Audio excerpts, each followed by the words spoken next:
Let's taste some wine. I don't know, that doesn't sound right. How about, hey, let's taste some wine.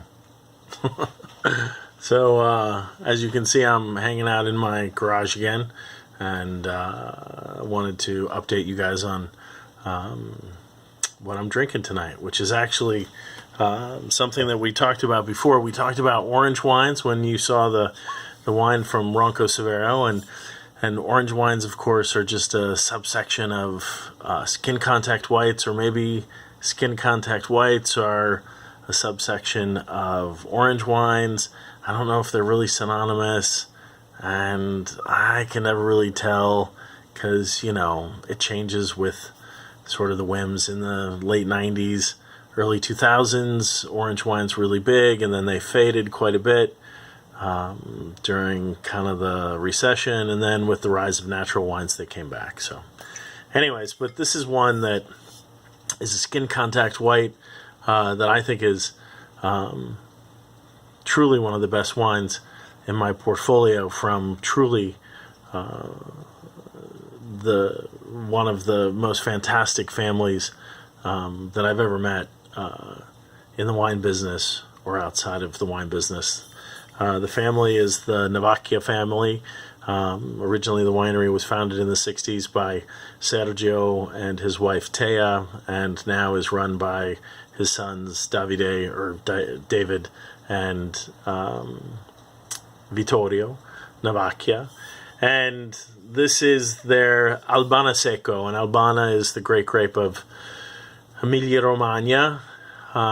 This comes from a single vineyard in Forlì, which is one of the two estates that they have. So it's a single contiguous vineyard, and it's Albana. And Albana is the name of the grape variety, and Albana Secco is the type of wine, which means that it's dry Albana.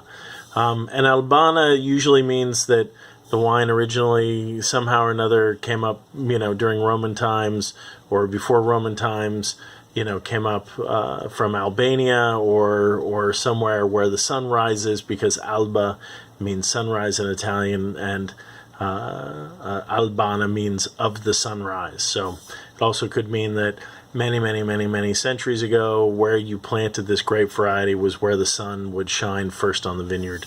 Nobody really knows. But this is the Vigna Rocca, Albana Secco. As you can see from the picture, I love this label. This is my favorite label ever. It gives you, although they had a better one before, the better one before looked like a Mondrian painting because it had all different colors on it, but it was a little too bright for the market, and so they went sort of, a little bit more monochromatic. But it gives you pictures of if you can see, it gives you pictures of the grapes when they're ripe, which you can tell that it gets a little bit of color, just like a Pinot Grigio. It gives you a picture of the vineyard. It gives you a little story about the vineyard. It gives you a story about the wine. It gives you a QR code or whatever that is.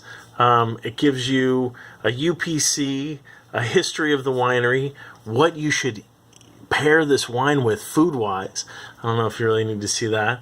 All of the alcohol regulations and all of the, if it's how much alcohol it is and everything else.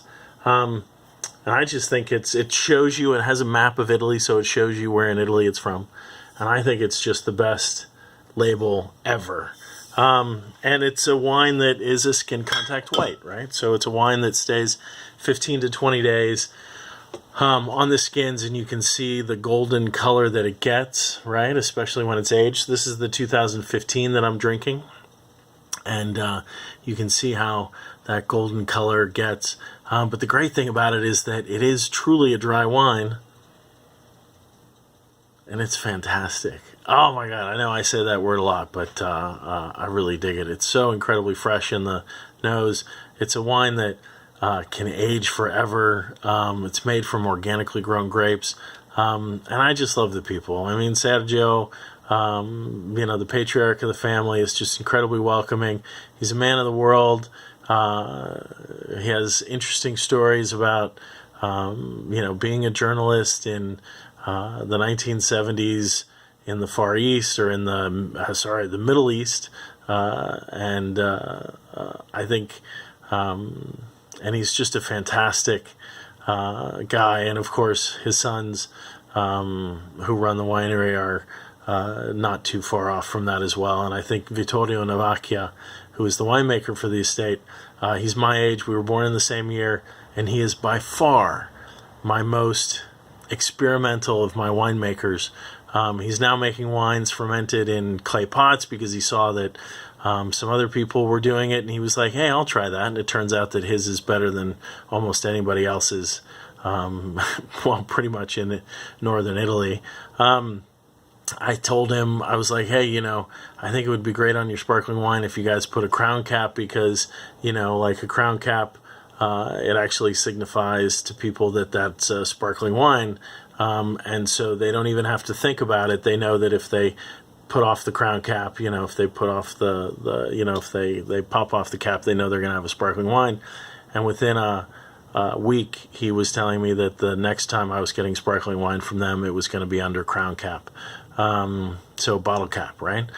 Just like a bottle of beer, bottle of water, you know, bottle of whatever. I told him, you know, that wine and keg is a thing here in the United States, or was a thing during a certain period of time, and we found out the information, and within a week he had gotten samples of the kegs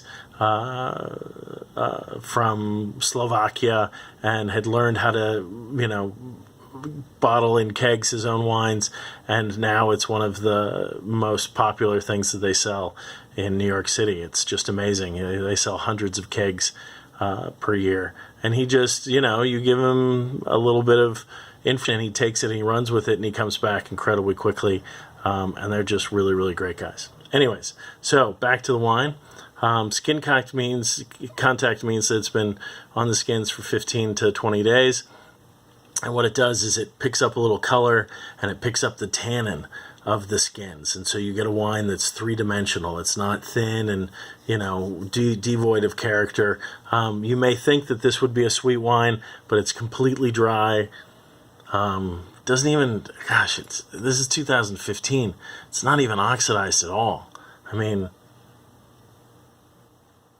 it is about as fresh could be. It's all pear and almonds, and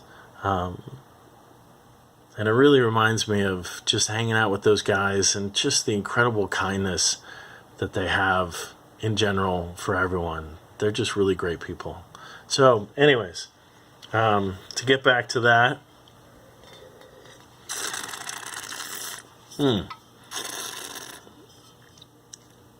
so this is Tre Monti. I probably didn't even tell you the name of the brand.